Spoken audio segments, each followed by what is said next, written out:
Touted as a modern metropolis to rival London and packed with places of interest, Lisbon is a city that is really going places. There is a plethora of history here, with tales of everything from Roman imperialists to exotic Berber pirates, Moorish builders to fierce Reconquista knights, all wrapped up in the grand palaces and heritage districts. Welcome to Things to Do channel. Today we're going to list 10 things to do in Lisbon. Ride a Tram 28. Like San Francisco in the United States, Lisbon is a city famed for its historic rattling tram lines. None are more iconic than Tram 28, which has been working its way up the steep cobbled roads into the old Alfama district for decades. The people watching opportunities from the windows are second to none, and you're bound to discover decades of history as you pass the various majestic places and castles along the route. Shop at Feira da Ladra.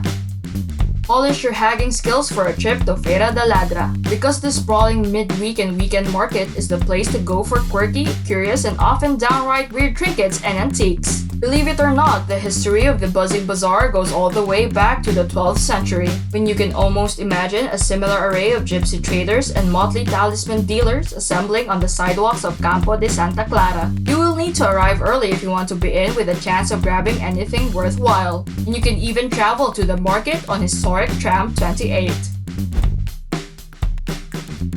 See the glory of Sintra. Despite being a totally different city and situated more than half an hour away from Lisbon by car, the glorious town of Sintra remains one of the major attractions here.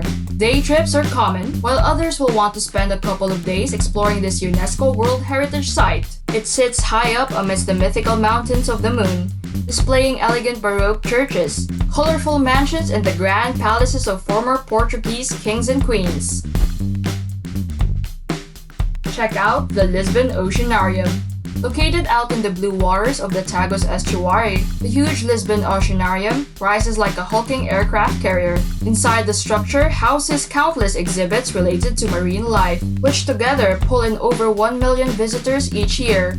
You can get up close to colorful pufferfish as well as watch the marauding sharks. You'll see curious moray eels and meet cuddly penguins. Also interesting collections of sea anemones and corals, not to mention an artificial boating lagoon out front where you can rent a pedalo if it's sunny. Meet the tides at Caches. Grab a board, wax it down, and don some board shorts or preferably a wetsuit, because the waters where the Tagus estuary meets the Atlantic Ocean can get pretty chilly. Nestled just to the west of Lisbon Central, this pretty enclave of sand and sea is where most of the capital's wave riders will retreat at the weekend. It's got some challenging left-to-right breaks, and there are plenty of tour outfitters offering surf lessons on the swells, which are perfect if you're a total beginner looking to escape the city for its beaches. Have a drink at Bairro Alto. Apart from being the premier touristic district of Lisbon, packed with alfresco cafes and international restaurants, the Bairro Alto is also the city's top nightlife spot. You'll typically have to wait until early evening for the establishment to get really started, but when they do, it's all about the authentic pasteleria bakeries and bohemian drinking joints. There's a smattering of old fado music halls if you fancy a night full of artistic passion, all interspersed with cool new breweries and beatnik-style bars. Stroll around Rocio. The plane tree peppered Rocio Square is where Lisbon's local life takes over each day.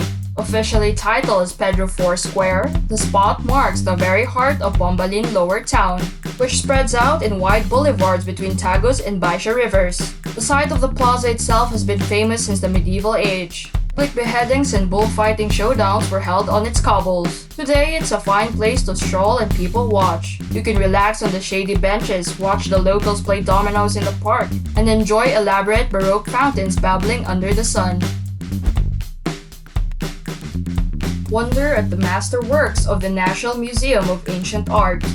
The National Museum of Ancient Art is home of Portugal's prestigious national art collection. Pieces here range from pious saintly depictions by Nuno Goncalves to chiaroscuro portraiture by Josefa de Ovidios.